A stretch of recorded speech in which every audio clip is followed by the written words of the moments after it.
നമസ്കാരം. എല്ലാ മനഃപ്രേക്ഷകർക്കും നമ്മുടെ ഈ ചാനലിലേക്ക് സ്നേഹം നിറഞ്ഞ ഹൃദയം നിറഞ്ഞ സ്വാഗതം. ഇവിടെ ചോദിച്ചിരിക്കുന്ന ഒരു ചോദ്യം വളരെ പ്രധാനപ്പെട്ട ഒരു ചോദ്യമാണ്. ഒരിക്കലും ഈ സമയങ്ങളിൽ കുളിക്കാൻ പാടില്ല എന്നൊരാൾ പറഞ്ഞു, ശരിയാണോ എന്ന് ചോദിച്ചിരിക്കും. ഇപ്പൊ ഏത് സമയങ്ങളാണെന്നല്ലേ?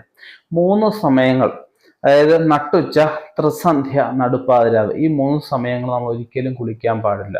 ഈ സമയത്ത് ഭൂമിയിലെ നെഗറ്റീവിന്റെ കാഠിന്യം കുറച്ച് കൂടുന്നൊരു സമയം. നട്ടുച്ചയ്ക്ക് നോക്കിയാൽ ഈ സമയത്ത് ക്ഷേത്രങ്ങളിലൊക്കെ നമ്മൾ വായനകളൊക്കെ ഉണ്ട്. വായനകളൊക്കെ നിർത്തി വെച്ചേക്കുമായിരിക്കും. ത്രിസന്ധ്യ എന്ന് ചോദിക്കുക, ഭഗവാനെ നമ്മൾ ദീപാരാധന ചെയ്യുന്ന സമയം. എന്താ? ഭഗവാൻ ശക്തി വർദ്ധിപ്പിക്കാൻ, അതായത് നെഗറ്റീവിന്റെ കാഠിന്യം കുറയ്ക്കാൻ, രാത്രി ഉണ്ടാകുന്ന ദുരിതങ്ങൾ നിന്നൊക്കെ നമ്മളെ കരകയറാൻ വേണ്ടിയിട്ടാണ്, ഭഗവാന്റെ ശക്തി വർദ്ധിക്കാനായിട്ടാണ് ദീപം നാടിനും വീടിനും ഒക്കെ ഐശ്വര്യം, പോസിറ്റീവായിട്ടുള്ള അവസ്ഥ. ആ ദീപം കൊണ്ട് ഭഗവാനെ ഒഴിയുന്ന, ഭഗവാന്റെ അല്ലെ ഭഗവതിയുടെ ശക്തി വർദ്ധിപ്പിക്കാൻ വേണ്ടിയിട്ടാണ് നമ്മൾ ത്രിസന്ധ്യക്ക് ആരതി ഒഴിയുന്നത്. നടുപ്പാതിരാവില് നമ്മളൊക്കെ ക്ഷേത്രങ്ങളൊക്കെ അടച്ചിട്ട് പോയാലും ആ ക്ഷേത്രങ്ങൾ